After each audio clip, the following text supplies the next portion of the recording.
Hello, I am Beth, and we have another live for you that you're not going to want to miss. This one is a good one. We are going to be talking about all things attachments and attachments that we've often picked up in childhood or in our past relationships that we don't even realize are there, possibly even having a negative impact on our relationships. So I am so excited. I'm going to welcome Dr. Tanner, here we go, sorry, Wallace. How are you? She's on her way in. There she is. Hi. Hello, hello. Hi, How are Dr. you? Tanner. How are you? I'm so well. I just want to see if I can move my head back a little bit, but I think I'm Yeah, good. go ahead. Fiddle with your camera. I'll introduce you while you're fiddling. So Okay, Dr. perfect. Tanner, she is incredible. She is a childhood trauma survivor herself. She is an expert when it comes to helping others heal from their childhood post-traumatic syndrome and different abuse, right? As well, she is a researcher, a professor, a podcaster. So she's the perfect guest for us to bring on that can help us talk about all things attachments in the I guess almost wreaking havoc sometimes, a lot of times, on our romantic relationships. So we're going to get to the bottom of all things attachments. And for those of you that have questions, feel free to pop them in the chat at any point, and Dr. Tanner and I will answer those. Hello. I haven't been on Instagram Live in so long. I've been over on Facebook doing lives. I'm like, oh, my head is cut off. I'm like, but here I am with you. Hello. Hello. Okay, what else can we say about you? You are a star when it comes to talking about attachments, relationships. Is there anything I missed? I'm sure I missed a ton. Yeah, no, just deep in it, walking my own walk, I think was just the other thing I would add. And I'm seeing some folks I know, familiar names popping up. So hello, hi Bex. Yes, it's nice to see some familiar names. That's in part why I went to Facebook, because you see people's names, so you're like, oh, I know you on Instagram. It's like, who is Tiki Torch 87? It's so true. Well, you know But what? yeah, This is how we yes. can start our conversation. Let's talk about like what are attachments and how do they have these such negative impacts on our relationships when we don't even necessarily even know if we're attached to things from our past. Yes, yes. So yes, hello to everyone who's joining. I'm so excited you're here. So I'm seeing so many familiar faces. I will not be able to say hello to all of you, but please know I'm so glad you're here with us. Yeah, so talking about attachments, here's the thing. So I feel like a lot of times, if we struggle in our long-term partnerships or in dating or, parenting, we turn to frameworks that are available for us, right? So the one that is easily like slotted into place is attachment style. So it's like, ooh, I'm disorganized, I'm insecure, I'm anxious. And that label in some ways feels really good because we're like, okay, there's something here I can work on. And it is extraordinarily limited from a healing perspective. It's a label. It doesn't tell you how and why in certain circumstances things go completely off the rails with some people, but not others. Why some things you're really relaxed about and other things will send you raging or shutting down for days. And so if we complicate attachments a little bit by thinking about ourselves as having really different pieces of us that have accumulated different ways of viewing the world, Dr. right? Like, Tanner, I have to yeah. interrupt you for 1 second. I hear a Yes, child crying in the back. We have a snow day. School is absolutely. closed right now. Can you just Yes, hold the school audience is and just closed talk for about us too. I'll keep attachments for a talking. second? I'll keep Oh my gosh. talking. Yes. So someone must have got hit by a snowball. 1 second. Okay. Hi, Sarah. Hi, Andrew. Hi, Rachel. Hello. Relational Healing Lab in the house. I saw Jeff. Hello, everyone that's here. It's so nice to see everyone. Hi, Nick. Oh my gosh, snow day completely. All right. Hi, Andrew. It is a snow day. Hi, Jeff. Okay, so I'll go back to my train of thought after saying hello. And everyone who doesn't know me, hi, Sorry, Sarah. this is like the first time this has ever happened. In the Relational Healing Lab, we have very low expectations for how things go. That's the amazing thing about being with trauma survivors. Like almost nothing, like we have low expectations for how things should go. I love that. Put all expectations to the side, right? Because you know what? Expectations just make us upset because when you have an expectation, it doesn't go well. It creates resentment. It creates all these ugly emotions. So you're right. Just go with the flow. I'm saying hi to people, welcoming people. Hi, Christine. So yes, okay. you were asking me about attachments. So Yes. feel free to jump off at any time. I can take the lead of the show at any time. Um, yeah, so what I was saying is that there's that uniform view of attachment style fails to recognize that there's pieces of us or historical memories we have that have very different experiences with very different people. We're not this uniform mono mind. And so one of the things that we focus on exclusively or extensively in the relational healing lab is this idea that there's parts of us, and we take an internal family systems based perspective and match it with an inner child healing perspective and think about, well, if there's particular parts of us that are very cued into this particular thing as a threat, whenever that is cued, that's going to really bother us. But if that's not the cue matched with the wound, matched with the burden, it's like smooth sailing. And so we often don't recognize that in our closest relationships, what's really happening isn't about what the person themselves is doing in the present day. It's instead about how it cues within us a particular fear or threat to our safety. And we loop back through this accumulated historical pattern of how that has really hurt us in the past. And it really sets up an interaction to struggle, because like if there's 20% of what might be a valid complaint or a valid concern, we've added 80% historical data to what's happening that has nothing to do entirely with the person. Now, I say that with a little bit of like a caveat, which is it is also true that our adult relationships can create secondary adult trauma on top of our childhood trauma. So it could be the case that you're circling back through not only childhood stuff with your partner, but 5 or 10 years of secondary trauma around an unresolved issue that you all didn't get help to resolve productively. And so there is an encoded meaning around, well, when this happened. So you see that also show up. So it's I guess it's both a more complicated picture than straightforward attachment theory would suggest in adulthood, and it's wildly simplistic to solve when you understand it. And that's the duality.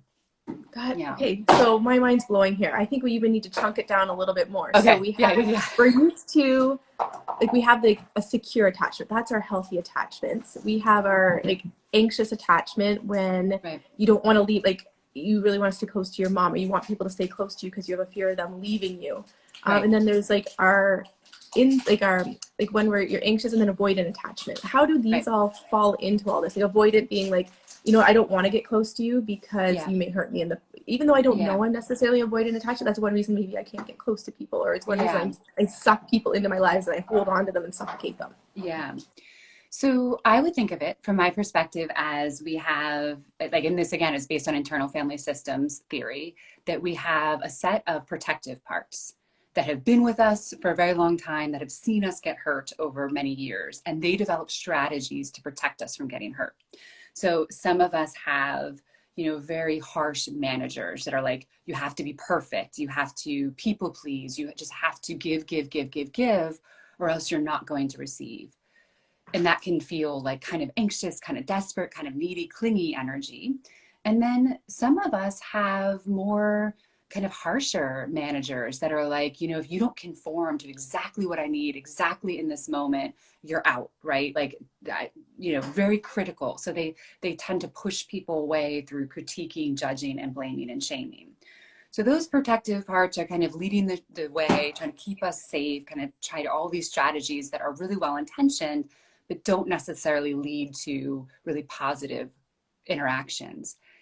But they're also responding to parts of our partners, right? So our partner may be very attentive under most circumstances, but when they're feeling threatened for something, maybe related to you or somebody else, they go into their own parts. And so maybe they start to become avoidant. And then that triggers the part of you that feels really insecure. So now you're desperate and needy, but they're just parts of us. Like there is no, like, security comes from being able to access your self energy, from being able to hold all of these energies internally and still have a grounded sense of self.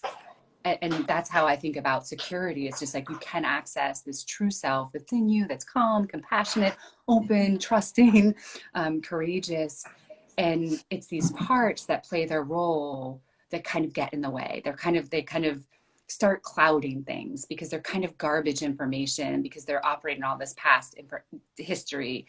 But then there's this other piece to it that adds another layer to it, is that if we perceive a hurt from our partner, right? Like our managers weren't able to fend off, they weren't able to protect us. And now we're experiencing kind of our inner child wounds, our younger part wounds. We're like, oh, we don't feel good. It's activating a hurt inside of me.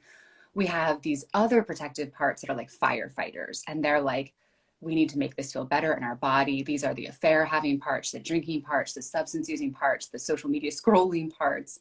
And often when those enter the picture, they're not directly trying to do anything to our partner, but they can trigger our partner, right? Because they're like, I don't understand this. Why did you go, send this message to an old high school boyfriend or girlfriend? Why did you spend 2 hours on social media when I was waiting for you up in the bedroom and I was hoping we'd have an evening together? They don't see them as my partner's regulatory system got so flooded. They weren't intentionally trying to hurt me or pull away. This was the best that their inner world had to feel like I wasn't going to hurt them again. Even if my intention was not to hurt them, this is their system trying to get back to a regulated state. And often our firefighter protective parts have nothing to do with our partner. We try to hide them from our partner because we're ashamed of them. Our partner's going to respond poorly to them, but they're kind of a different function. And so when you take all of that, like what's happening in the inside of our inner world, it's not a style. It's a really adaptive maneuvering of, are you safe? Can I trust you? Is this okay? Am I going to be hurt? And that's like such a delicate dance you do with somebody. Absolutely. I was going to say, if anyone has questions, pop it in the chat. Before I hop into the Yeah, questions, I should note that I don't coach or guide publicly. So I meant to say that at the beginning and then I forgot. I should have told you that before we even jumped on live. So if people have questions, I'll allow you to answer them, but I won't answer questions publicly. Sounds good. I mean, if anything I've said, I'll unpack, but not like personal advice that people have about their lives or their situation. Yeah, general questions, we will answer those. Like general, if you want to clarify some of these terms. The one I want to talk about is, okay, parts, inner child. Yeah. Can you use the same words, like my parts or my kind of like inner child wounds? Like, because your inner child can be like these happy, joyful, amazing parts of yourself. But inner child can also be considered some of those wounds, some of those little mini traumas. Can we use all that language? Like, can we intertwine parts, inner child, kind of wounds? Do those go together, or are there distinct differences that we need to clarify? Such a good question. Such a good question. So the way I view it is that our wounded younger parts are our inner children. And for many humans, we don't just have one wounded younger part. We may have one from 3 years old when we got left in daycare and we begged our parent not to leave and they left anyway.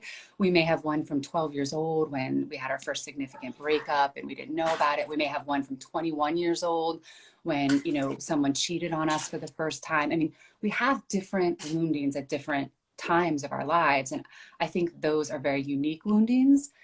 And when you unburden those wounded younger parts from the attachment wounding they carry, that's when they become joyous. That's when they start to be like, oh, I can show up and play. Oh, I can show up and be creative. And that's that self energy I was talking about, which is like the unburdened system internally. Mm-hmm. Those to me are separate than the protective parts of us, our sub personalities that exist to protect our wounded younger parts, if that makes sense. So I have a performance part that's like a manager part. It's like perfect to receive love, perfect to receive love. That's that feels separate to me than the woundings I have inside that protective part developed in response to, if that makes sense. And that's a separate healing process. And I would say any partnership where someone or both people have not done the healing to relax their protective parts, you will never experience true intimacy, because it's always like there's always something between you and the other human. But when your protective parts relax and you're like, okay, I'm going to allow you to see some of my chorus, deepest wounds and trust you to just be with them, not fix them, not make them better, not placate them, but just hold space for them. Like that's when relationships like go to a whole different level. But I think many of us never actually even get to that, like spend decades married with somebody or living with someone and never actually have our protective parts relax. Oh, it's so true. So often too within that, sometimes you don't even know what parts are theirs versus yours, because sometimes they intermingle and they kind of get enmeshed a bit Yeah. because you're feeling triggered, but you're like, is if he would only change, or if his tone would be different, he would speak differently, then I Yeah. won't feel this way. But when you can get to that Yes. awareness that this is my part and Yeah. that's your part. So we might have different parts. Like he might be concerned about money, yet Yeah. I'm feeling like I'm inadequate and not enough because I spent too much. And I'm feeling Yeah. like I did all this work and I'm unappreciated, that part of me. Yeah.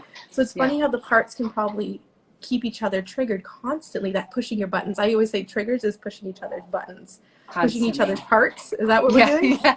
Or just, yeah, just so one of the most beautiful, so I like you, that is such a common situation, right? And so one of the things you can do, so just like really practical advice is start to know, since we're talking about partnerships or like interactions with other people, you can kind of notice when the person you interact, I'll just say partner, but that can be your child, your parent, your sibling, your romantic partner, coworker, whoever it is, like interactional partner, let's just say. If you spend a lot of time with them, you can start to notice when they feel in self energy, because self energy is this like super calm, grounded. But it's not just funny and playful, because that can be people's parts too. Like people have parts that are like the comedian part, the life of the party part. Like, so it's not just joyous. Like someone can be deeply upset and in self energy.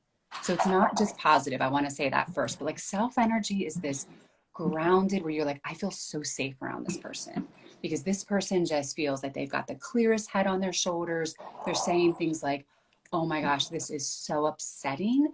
But yet I feel that they're here. They're not about to fall apart. They're not about to do something unsafe. They're just here expressing emotions. So you can notice when people shift in and out of that, because that's your, like, you'll start to notice your partner's parts and they become really obvious when you start to study.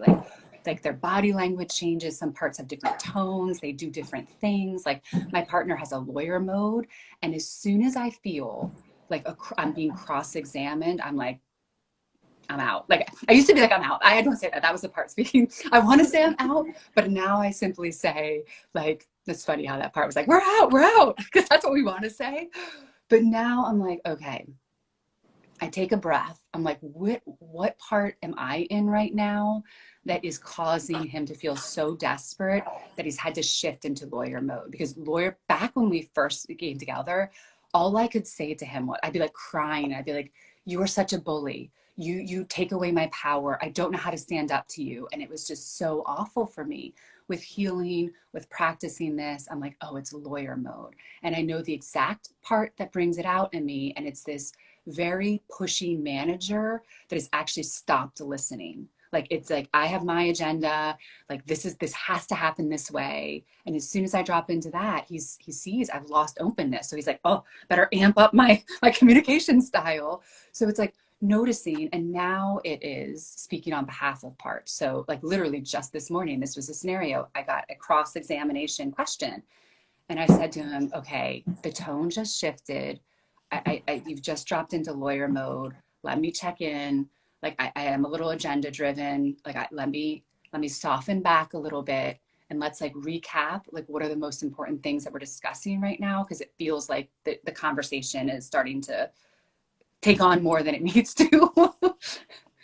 Oh, you know what Yeah, I love about that? I have two things I want to bring up is yeah, sometimes we feel like communication has to be like, I say something, you say something, I say like back and yeah, forth. And then sometimes there's not enough time to just really pause. Like you just said, yeah, like, okay, you even asked, like, I just need a second here. I just need to kind of go inward, feel this, see how this feels within me and figure out how I'm going to respond based on right. the correct part.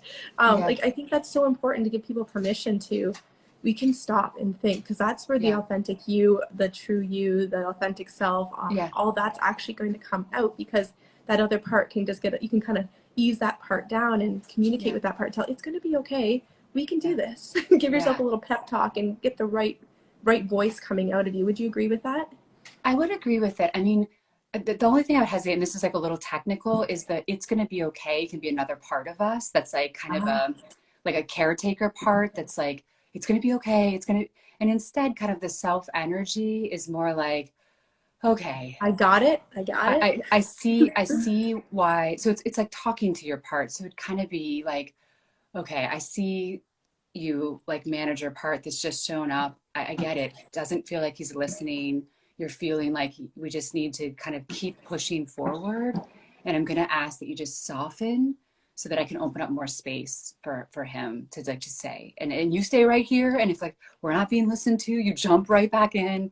So it's instead of kind of pushing away the parts, it's like inviting them closer to collaborate with you. Mm-hmm. It's This it's is a it's great. an interesting internal piece that It's sounds a great. little It's no, crazy it's from the outside, but there was one other thing I just wanted to mention quickly as you were talking is is that sometimes the reflection back from your partner, what comes out in them is. Do you have to go? Yeah. no, Okay. honey, can you be quiet, please? We are live. We are live on Instagram here, and my 3 kids are at home. Yes. I didn't want to My cancel. 4 This are is at home. such a great topic. I'm like, I can't miss out on this one. So Yeah, yeah. go ahead, keep No, going. My I said the apologies. same thing when they're all downstairs. I'm like, I'm going live on Instagram. You guys have to be quiet right now. And I'm like, I would not have scheduled this when you guys are all Oh my home. gosh. If I Pop it in the known. chat. Are you at home with kids right now? And are you feeling this right now? The energy of Yes. kids at home. And you're trying to have a little me time. Okay, keep going. Sorry about that. Yeah, that's okay. I was just about to say, if you can open yourself up to kind of the healing power stance of um, this is an opportunity for me to heal through interaction, that I no longer need to view it's a win-lose situation, that either I win or they lose. That's a very old paradigm of a lot of wounding for most of us, that there's no space for both of us in this relationship. And those are the models we were shown growing up. Like we don't have many models for relationships where both humans really see them as developmental. Like I learn through and with you, and it's so powerful. And I don't have a particular religious faith, but every time I'm in a marriage ceremony or a wedding ceremony and they talk about the sacredness of marriage, for me, it's never like truly till death do you part. 'Cause I'm like, I don't know, people change, people do horrible things. Like you gotta like safety first. But this idea that staying with someone in the long term and not just suffering through it, but using your long-term relationship for a mirror for your own personal healing and growing through and with someone for many years, not quitting when it's hard, but being like, okay, I need to heal through this. How do we access more self energy? How do I promote your development? How do I promote your healing? How do you promote my healing? It really is sacred work. I mean, this idea that attachments like are as humans, we're evolutionarily designed to rely on other humans for safety. That is like the most powerful code of humanity. And to really elevate that to its level of sacredness, I think it deserves. And this comes from a very open, non-judgmental place. I mean, like, I just like humans do things in the name of like self-protection that like objectively would be like, I don't know if that's the best idea. And I'm so open to that because I'm like, well, we're just all trying, but it can be really sacred, beautiful, soul fulfilling work. So Absolutely. It truly yeah. can. And one tip I have too for some of those parts, I think you can give them names like that's Mrs. Manager or that's Mrs. Nagging, that's Mrs. Insecure. And sometimes you can play around with those names of your parts too. You Oh name my them, gosh. give them some People pieces. from the Relational Healing Lab can start dropping their names of their parts in the comments So because have we some have some fun with it, doozies. right?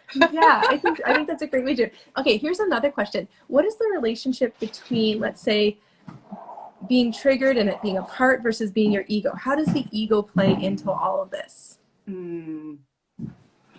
That's a good question that I don't know if I like can totally answer from like the expert opinion, because I probably need to like map all the different girl with the sword. We're starting to see some. Yes, drop parts names because I know we all have some very interesting ones. So to answer that in confidence, I would feel like I need to map out all the ego centered psychology approaches and then IFS this parts work, and I haven't done that, so I'm just going to speak from me, Tanner, as like non-expert survivor in healing. uh, the self is egoless, right? So self energy is this beautiful, you see yourself as a human, as important, as needing to take up space in the world. So it's selfish in some ways, but it's also incredibly selfless. And it's this beautiful duality of selfish and selfless with this incredible wisdom of when to be each at different times in different places. And the selfishness or the selflessness, when it goes into extremes, is just parts trying desperately to accomplish something that's very well intentioned, but kind of off base.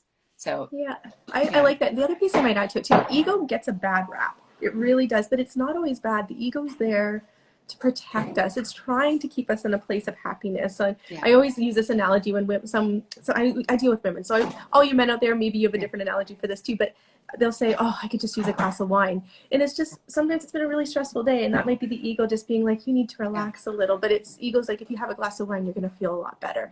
So yeah, it's just trying to keep you out of those times of pain and keep you in a place of bliss. But sometimes we need to feel a little bit of that uncomfortable feelings, which will help us yeah, kind of get to some of these parts that are yeah, underneath it. So that's just like, again, kind of non-research based, but just kind of some data that's kind of like come together that I pieced together just now. But yeah. ego, I always think ego gets a bad rap, but it's not the end all be all. The ego made me do this. The ego's, it's been there your whole life just trying to help you out. Yeah. So that would map onto protective parts. And I love Yeah. all the How part about names. We have like a know-it-all part, Miss Fix-It, it's Clamp Down, the Silencer, the Professor, Commando, Nervous Nelly, the Hulk. Oh my gosh, totally have a mean girl. Love it. these are great. Thank you. Keep putting them in the chat if you have more. How about this one? What if you're on this journey kind of alone? Like women I work with, they don't have a partner who's really invested in going to counseling, doesn't Yeah, really feel like they want to share what's going on in their marriage. It's for them only, but the women, they desperately want a better marriage. I have the perspective you can do this on your own. You're 50% of the solution. You can right. change within you so that you feel like you're connected constantly to that true you, that authentic you, that true self. And when you can Yeah, get to that place, that's when your marriage can shift. But when it right. comes down to this, what's your perspective? Like your partner has their parts, you have your Yeah, parts. If you're really working on acknowledging misses this, misses that part, yeah. but your partner isn't, how can a marriage be saved in your perspective? Yeah. So I'll say a few things. So I feel like in the relational healing lab, like we definitely skew towards more people that would identify as female for sure. Although we have a core contingency of humans that would identify as male or men. Some of them are on here. And I actually think both genders deeply, or non, like every human who's in a relationship. So let me widen even further because I want to be very inclusive. Every one of us wants a good partnership. I think the self help relationship support community implicitly sets up barriers to non female identifying humans to feeling safe or stepping in different arenas. So I just want to name that because my experience has been that humans are very similar on the inside.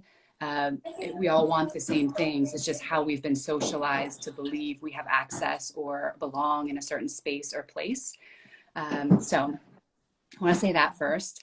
And then the idea of like saving a marriage is an interesting concept. And so, you know, it's kind of, and I think you alluded to this, right? So like this is kind of where you started, which is a frame that might be more productive for people when their marriage or partnership is really in trouble is, what do I need to heal in order to show up with complete confidence and clarity around what needs to happen? I mean, I tell this story, this part of my own story very frequently, which is I left my first marriage before I'd healed. Like, I don't know if we would have stayed together or not, but I sure as heck would have loved to have left that marriage with 2 kids, knowing I had healed and it wasn't, and he had healed and it was not possible to do anything more for us. But we didn't because we didn't get the help we needed. So I think the frame of what do I need to heal? And that's usually a both and. There's things internally you need to heal, restore internal attachments, and there's external things you need to heal as well.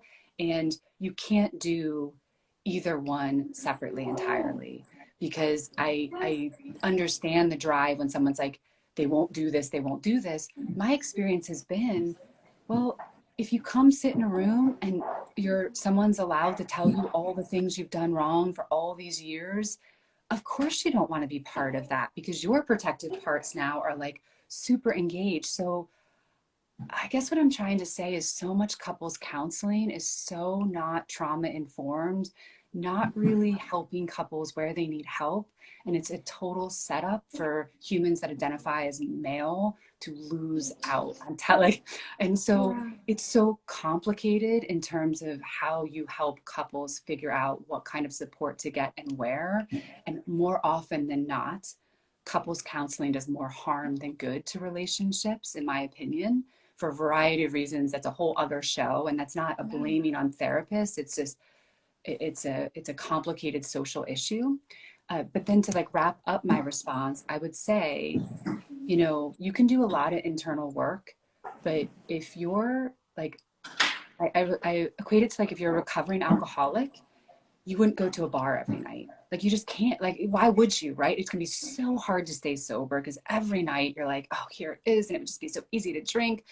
So if you're in a relationship right now that is like so toxic and so dysfunctional, it's like trigger, trigger, trigger, trigger, trigger, trigger, and the person isn't willing at all to give you some space, like even minor modifications of behavior, that's a really hard space to do inner healing in. It really is. I love how you put that.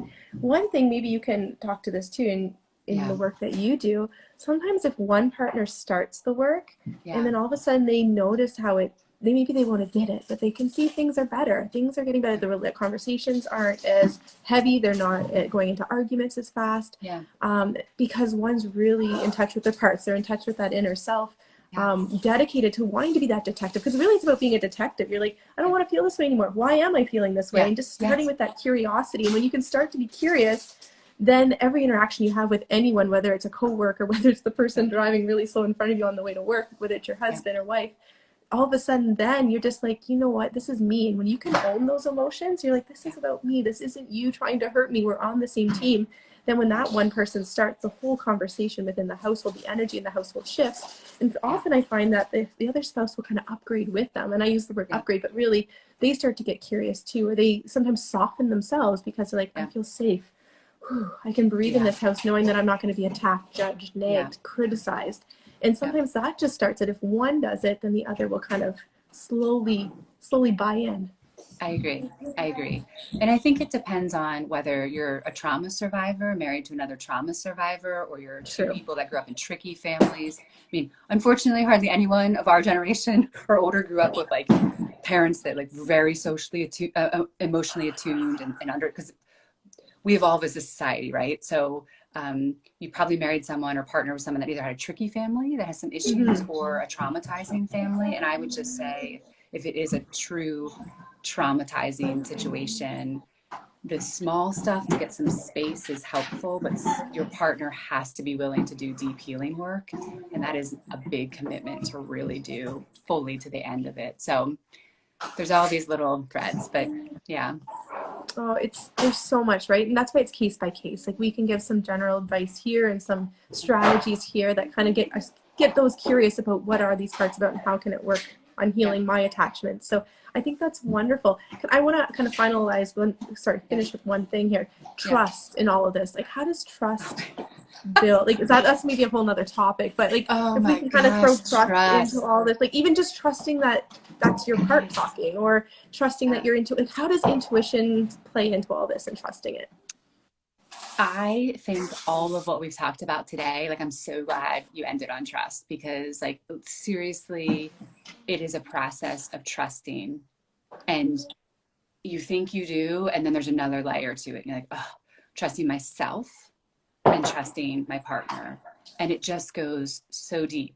And I think this is the work, this is the sacredness of how do I go a deeper layer? How do I go deeper in my trust for myself and my trust for you, so that there really is nothing between us? Like I'm not still in some way in my mind have a foot out of this relationship, even if we're all in, we're committed, we're making plans. So many people still have a foot, like they still have an exit plan, and they're not even conscious of it, but yet it operates like it's something that, well, if this really doesn't change, this person doesn't do what they said, or always just some sort of exit plan from the relationship, whether that's working too much, you know having too many friends, so it takes away, whether it's going all in on parenting, so your partner becomes kind of a second thought, whatever it is that's the exit ramp, we seek them, because the ultimate fear that we have as a human is relying on this person with nothing in between. And to do that in a safe way, a companion thing that needs to happen is I trust myself to be okay no matter what this person does. And so many of us don't feel that way. We never arrive at that level of self-leadership. No matter what I could be disappointed, I could be hurt, I could be devastated, but I am seriously okay. Once we're that level of openness to any outcome, of trust in ourselves, that's when we can start trusting somebody else. And because it's like, it's a little inconsequential. We don't need them to do a certain thing in a certain way. So our trust can be kind of more abstract, less concrete, less grounded. Like, and it's just, that opens up so much. But that process of trusting oneself and not needing somebody else to perform or do something or be or show up in a certain way, that's the personal development piece to having an incredible relationship. I just love that. And I could even Yeah. feel that as we said that, like, as you said it, sorry, I didn't say it with you, but I could like feel it on my heart. Like, it's like a softening, a lightness that comes over you when you're like, I am okay. Like when you can feel that at your core, it's such a good feeling. Okay, I told you we're going to stop on trust, but I have one more we got to do. And this will be the last one. Okay. When it comes to doing this work and you want to do this work with your partner, how do you bring that up? I would always say we got to backtrack a little bit. You don't just say, hey partner, I want to jump into talking about our parts. First, I think we got to address maybe what is the issues within the marriage or the relationship. Hey guys, shh. Or they're bouncing a ball, they've come up. I need you quiet, honey, so we can finish this. Okay. How do you bring this up with the partner? Yeah, some people are saying circumstantial power. Jeff's saying circumstantial power, and that's like a really important piece of something we talk about in the Relational Healing Lab. It's okay, I'll keep talking about it. This idea that circumstantial power is when you need your partner to do something in a very specific way. What I was talking about is this idea of personal power, knowing that you can trust yourself under any circumstances, no matter what happens. That's personal power. And once you can unlock that and you're not dependent upon a much harder to maintain, more dangerous circumstantial power, it's another way of framing what I was just talking about. In terms of what I would say to a partner, I would actually not focus on problems. I would come to my partner and say something like, first of all, do you have time right now? Or can we talk later tonight? Or can we talk tomorrow? So first I would not just dump it on them, right? Like when it's convenient to you, but like set up an agreed upon time when you're going to be kid free, or you're going to be relaxed, or you're going to be fed, or you're going to be well rested, whatever is going to be the optimal context for a conversation. And I would just say, whatever you can authentically say. So if you can't say, I love you so much, then don't say that. If you can't say, I'm committed to us, don't say that. If whatever you can say that is true about this person, you are the most incredible parent.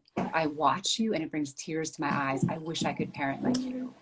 You are an incredible provider. I never worry we're going to not be able to pay our mortgage.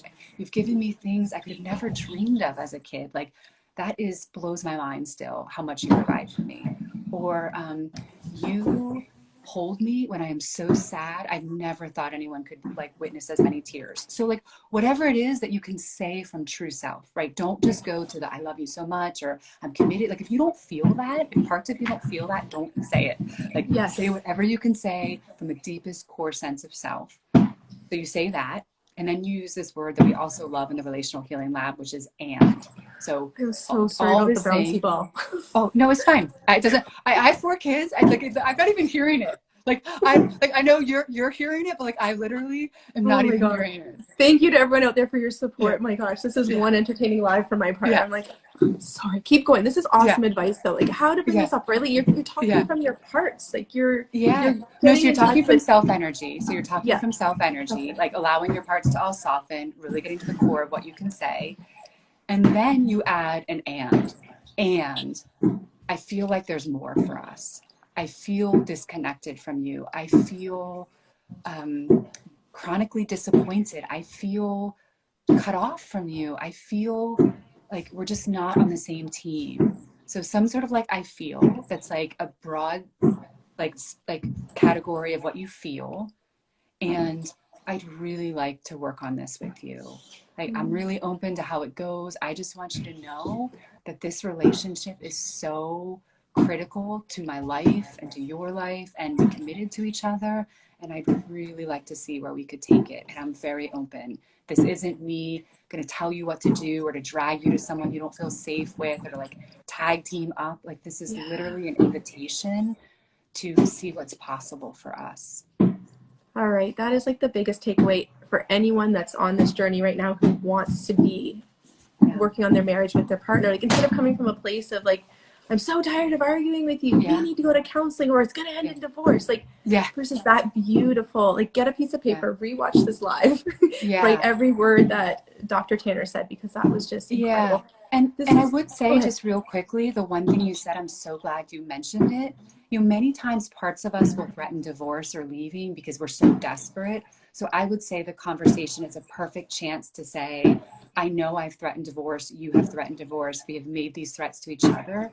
And I am now promising you to never say that again to you unless I really mean it. So I'm taking that off the table for right now, unless or until it's a shared conversation with both of us where we're literally actually planning it versus I'm threatening you, because that level of like insecurity in me and us, like it's just so toxic. And I'm so sorry. I like couldn't control myself. It's just that I was so desperate to be heard, so desperate for things to change, but I should not have done that.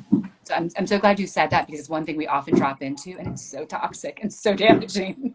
It is.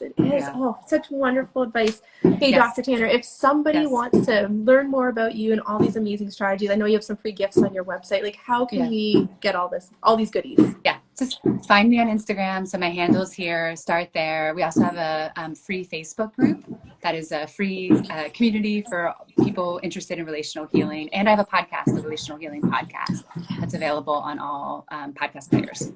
Oh, amazing. And anyone that's on Dr. Tanner's site, you're welcome to find me here on Instagram. I have a great little guide, 3 ways to save your marriage. But really, I take the stance of it starts with you. And when you can get to that authentic you, that's when the true transformational healing really starts, when you can connect with yourself and then your partner, bring them on board. So, and I want to thank you, because I had not been on Instagram Live for so long, because I had like a kind of, not a bad experience, but I was like, oh, I don't know, this doesn't feel safe anymore. So I stopped for many months. And then when you asked me, I looked at your profile and I was like, okay, I can start back with her. She feels safe. I'm going to get back to Instagram Lives. So I thank you for the opportunity to give me like a safe on-ramp, because literally when we started this, my legs were shaking.